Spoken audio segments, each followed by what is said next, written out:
not on the agenda should complete a speaker's card and present it to the recording secretary, and then I've modified that to actually we're going to be submitting them to Chief Bonamici, and he'll bring them up.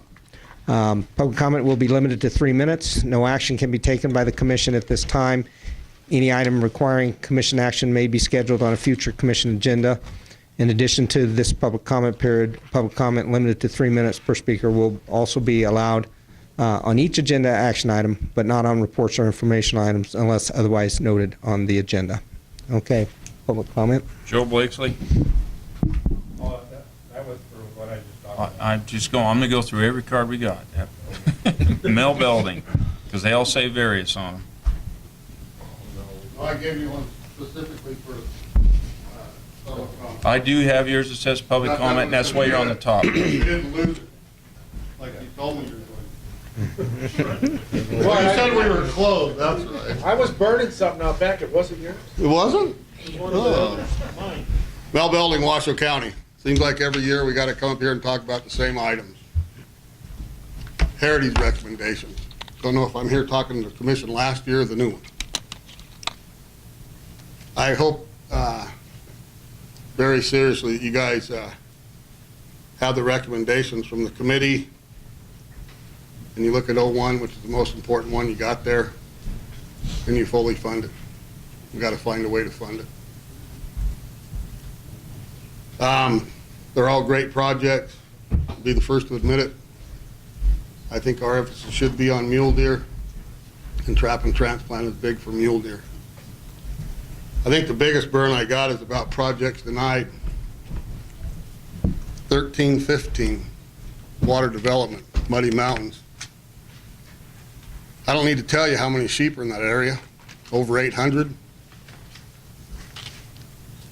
We have a water development down there that just blew up the mountain. And we're probably going to have a few hundred sheep that might be needing a little water. And I think that's one, number 1315, that we should certainly take another look at and try to find them some funds. Also, 1316 through 1319,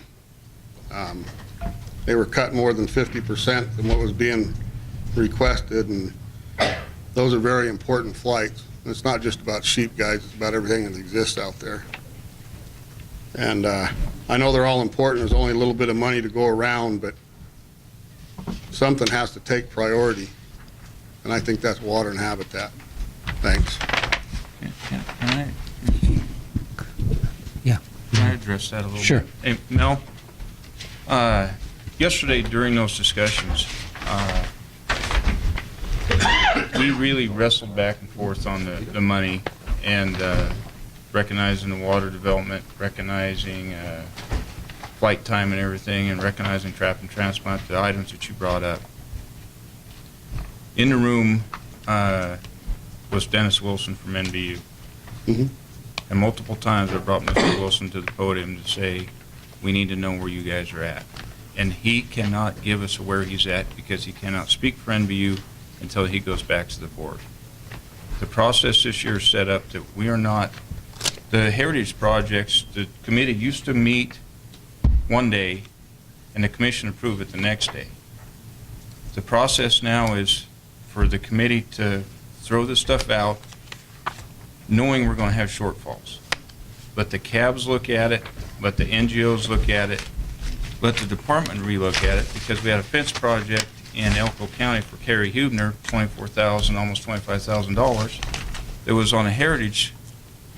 We were trying to figure out how to fund that, and Deputy Director Cates goes, well, we've got some federal money. If it's on private land, we can use that money there. So the way that the process we're hoping to work is exactly what's going on. I've had 5 phone calls since yesterday afternoon on topics you brought up. I hope they're saying the same thing to you what I did today. They are. But I need to know where Elko NBU is, Midas NBU, Fallon NBU, Reno NBU, where the department can find more money, because just yesterday sitting in a meeting they found $24,000 we can use. That's why the process is set up the way it is. With multiple NGOs, cabs, everybody's going to have a crack at this. We have so much money to deal with. We basically threw it on the board and said, we want comments back. We've committed to having another heritage meeting telephonically just prior to the commission meeting after the cabs meet, so we can get some of this input and go forward. You know, there's a lot of things on there that didn't get funded that we would like to fund. We just don't have the money. But I think there's other ways to get some of that money, and we just are trying to explore that. And I made it perfectly clear to Dennis Wilson yesterday, we are cutting short trap and transplant, which means we're going to lean on you guys harder. And Committee Member Smith, Rick Smith in Marshall County, said, hey, NBU always comes to the board, and he was trying to protect NBU. I've been an NBU board member, and what I said was, I know that what sells dinner tickets to NBU is their ability to trap and transplant. That's what sells your dinner tickets. That's what gets your people there, is you do support that kind of stuff. So I'm leaning on you guys and seeing how far I can push, and then we're going to have to start rearranging again. So you're pushing me to spend heritage dollars. I'm pushing you as an NBU board member to see where you're at too. So it's a little bit both ways. Okay? Uh-huh. All right. And I can respond to that, or I'm representing Mel Bell myself. I hope we respond at our next Heritage Committee meeting. I'd like to know where everybody's at. And the only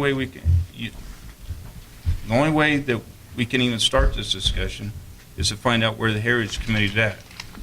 Now you know where we're at. Now we all need to work together to figure out how to fully fund all these items. But until we throw something out there, we don't have a list to even start with. We had a list, and there's no way we can fund everything on that list. It's not going to happen. Never can. No. And believe me, I didn't see a project on there that I didn't really like. So if I like them all, where do we go? You got to start cutting somewhere, and we did. And now I want county advisory board input. I want NGO input. I want everybody's input.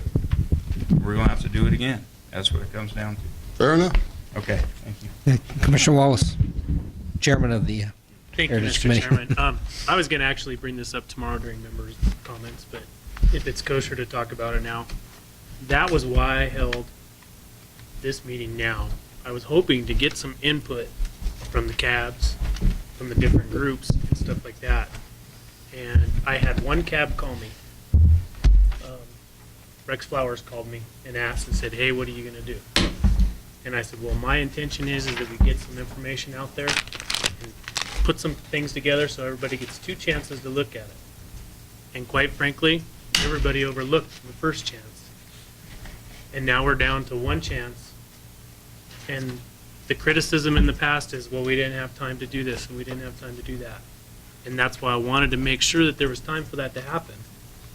Yet, I understand where a quota setting and the cab meetings are plumb full of discussion on that. But even if it was a, hey, put down your information, this is what's near and dear to you, and send it to us, that would have been greatly appreciated. I mean, we spent 4 hours yesterday working on that. And like Commissioner Rob said, there wasn't a bad project on the list. So you go through it and you cut some here and you cut some there. But if we'd have cut out full projects and said, no, we just don't have money for that, it's one of those situations, it doesn't matter how you do it. Somebody's going to be unhappy, and we tried to do the best we could with what we had, and this is a starting point. And I'd really like to see some feedback so that we have a opportunity, and it's going to be a telephonic meeting, so it's going to be a little tougher now to conduct that business. But Yeah. we'll do our best to work with what we've got. Yeah, and actually, I think that the way we have this set up takes into account this issue. I can tell you that Clark Cab had the heritage projects on their agenda, and we got thrown out of the building, and we didn't get to it, and unfortunately. But we do have the second bite at the apple, and we never had that before, and so I think we've got it set up. It's a great little process. I think we'll get to the finish line. We'll get to the finish line. Any other public comment? We have another card. I've got them. Chris Schwamberger, David Coley, Jackie Chandler, Catherine Bricker, Carolyn Stark, Pamela Garden, Don Moldy.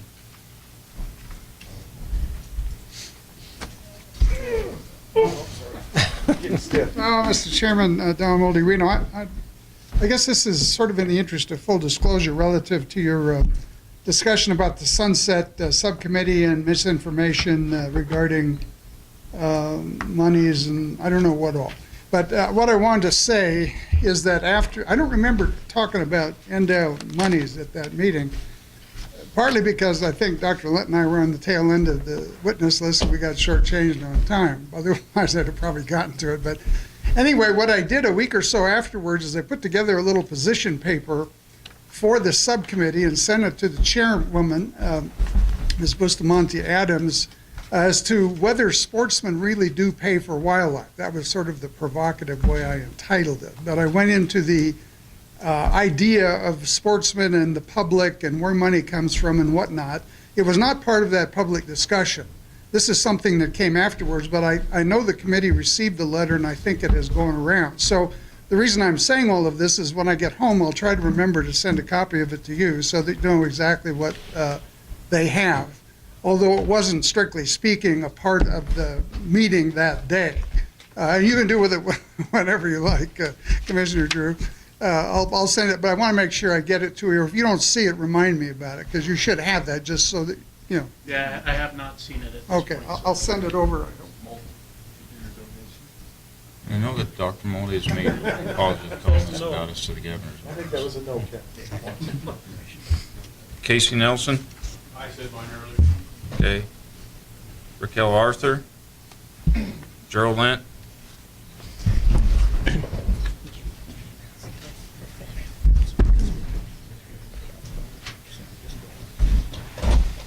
Before I start, I want everyone to receive a copy, if I might.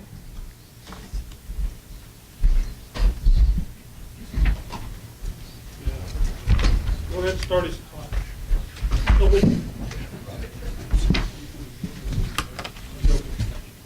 14, 15, 16. You guys sing along.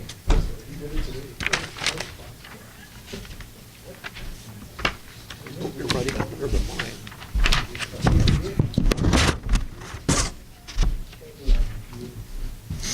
Rick, my name is Gerald Lent, and I want to request my entire testimony along with my handouts to be included in all the minutes of the meeting and included with all the distribution of the minutes. It upsets me greatly to see NDOW personnel misguide the public. The Predator Project 18 in the Granite Range, Hunt Unit 014, was started in 2004 with just under 50 mountain lions taken up to date. Tony Wasley stated in a Sacramento Bee article a few weeks ago they flew over 014 comparing the size and growth of deer herds where predators were killed with places where they were not. There was no discernible difference, says Tony Wasley, a mule deer specialist with Nevada Department of Wildlife. None was significantly different than adjacent areas with no predator control. It has yet to demonstrate any measurable effects. Adjacent areas with no predator control is a misrepresentation of the facts because he doesn't know if there's any predator control in other areas. Private persons could be trapping coyotes for furs. Ranchers could also. Esville is actively and aggressively taking predators on his ranch to protect his livestock. They just can't say there's no predator control in the other areas. The real data, and I did some data mining here, and I guess I have too many game status books in my 50-year history here. 014 mule deer population estimates in 2004 were 850. The population estimates in 211 were 1,400. Now the percent change is an increase of 65%. Now remember, statewide the increase was only 2%, and we had a 65% increase in mule deer. If you don't think population estimates is an indication of success, let's look at the tag issue. In 014 and 2004, there was 44 tags. In 2011, there was 111 tags. That's a 152% increase in tags sold. And it's a 289 increase if you go with the 2012 recommendations of 171 tags. The idea behind this project was to produce more deer and more hunting opportunities. Regardless of what happened in other areas, This is what happened in this unit. Was it worth it to spend $550,000 of the $3 predator fee? The answer is yes. The value of deer. Deer worth $1,500 if poached. I took an average of when from court costs and when people were caught poaching. If we increased our deer herd by 550 animals, which we did, do the math. $1,500 each times 550 deer is $825,000 gain. By anybody's math, that's a gain. You have to look at the money sportsmen spent on 0 and 4 with tags, etc. 152% increase in tags means an increase in revenue for the agency. So let's do some comparisons with surrounding units. Mule deer population estimates in 015 in 2004 were 400. In 2011, there was 270. That's a percent change in the population of a decrease of 32%. This is an adjacent area. So let's look at the tag issue in that same area. 015, 2004, 43 tags. In 2011, 31 tags. That's a decrease of 28%. Let's take another adjacent area, 033, Sheldon. In 2004, there was 1,300 tags. In 2011, there was 900. That percent change in population was a decrease of 31%. Let's look at the tag issue in Sheldon. In 04, it was 185 tags. In 2011, there was 146 tags. These are total tags for all hunts now, not just rifle tags. That's a decrease of 21% in the Sheldon. And remember now, there is no predator control or livestock in Sheldon. So that's an excellent control area. So let's look at another adjacent area, 034. Mule deer population estimates in 2004 were 980. Mule deer population estimates in 2011 were 280. Percent change in population was a decrease of 69%. Tag issue, 034, total tags, 73. 034 and 211, total tags, 51. That's a decrease of 30%. Predator control is habitat management. So when he says there's no discernible difference in adjacent areas, it's a misstatement. So these statements are lies. He's disingenuous. If he doesn't represent this project honestly, how can you believe he is representing the deer quotas honestly? How can you possibly believe him about deer when you can't believe him about what he just said? Thank you. Okay, thank you. Bob Bruner?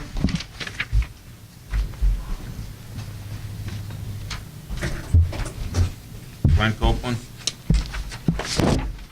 Larry Johnson?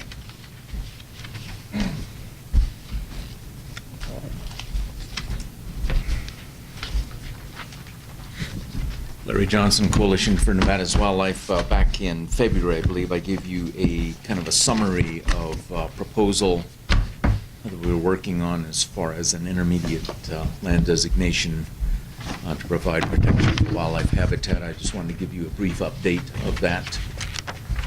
We have worked through the RMP process. The Battle Mountain RMP is presently in review. Meeting with district manager and staff, we've obtained GIS maps of essentially roadless areas, and we have sat down with the respective endow biologists and have developed polygons of roadless areas that are considered critical wildlife habitat. We'll be submitting a report back to BLM with our recommendations of these areas receiving that intermediate level of protection. Why, what species, and there are going to be a variety of mule deer, summer, winter ranges, sage grouse, lex, brooding areas, and bighorn sheep areas. We hope to have those recommendations pretty well wrapped up by the end of the month, and at that point we'll be going to the respective county game boards in the Battle Mountain District. Battle Mountain District, by the way, extends from Battle Mountain all the way to Beatty, so it's pretty extensive. Kind of secondly, I want to kind of reinforce what sportsmen do for wildlife and that input to the Sunset Committee. Mel Belding and I and Kurt Schwinner, Andy Stenson are meeting Sunday to view a couple of projects, which will be our 8th field project of the year. We've expended well over $100,000 probably in materials, probably 10,000 hours in volunteer man hours that benefit every kind of wildlife you could ever imagine. Okay. I'd like to personally thank Mr. Moldy for raising the opposition to bobcat trapping decades ago, simply because he initiated a program of data and research that makes Nevada the leader in bobcat management, and that technology is exported now to other states across the West. It's proved conclusively that trapping has absolutely no adverse impact on bobcat populations, and we are the data king. And as Willie Malini said, we're up to our knees in bobcats, and what the results of monitoring of the bear population is going to show in a few years is that we're up to our waist in bears. Thank you. Ken Wellington. For the record, Ken Wellington, Elko.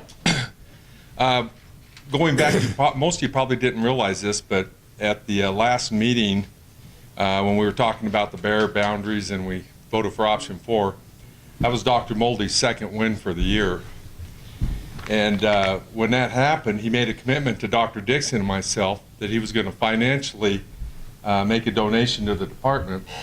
And I see as how the Heritage Project has 2 that's about $31,000 short.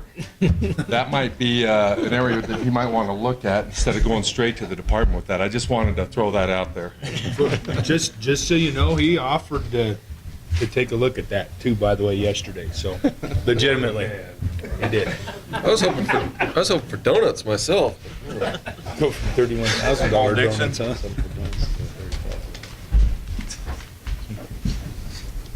For the record, Paul Dixon, Clark.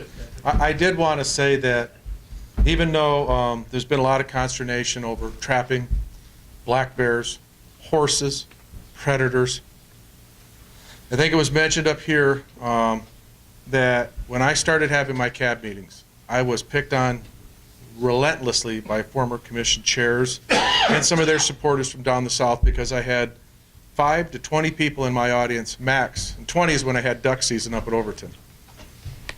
Now that I have these things on my issues, I have a lot of people participating, but I think more than a lot of people, I have the sportsmen's groups. I have Woods and Waters. I have WIN. I have NBU. And I have a lot of people from those organizations coming. The sportsmen now realize that their way of doing things is being challenged.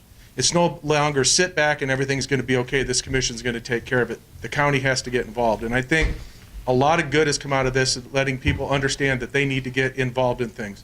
And I'll thank Larry Johnson for his efforts to start the Southern Nevada Outdoors Coalition. It's just in its infancy, but it's getting started down south. And Larry's been instrumental in working that. I know he's trying to work something over in Dr. Wellington's area. But, you know, he may be running for the hills faster than we think, but that's okay. But I think it's very important that the sportsmen realize that we aren't given an inalienable right to do what we do. We have to justify and we have to prove to the general public that what we do is conservation and is in the best interest of the wildlife in the state. So I think it's, at the end of the day, it'll be a good thing, although it's a lot of headaches right now. It's a good thing, and I commend all the committees that Commissioner McNish leads, because he does not have a simple job, but you're doing a great job, so thank you. Gil? Hellstrom?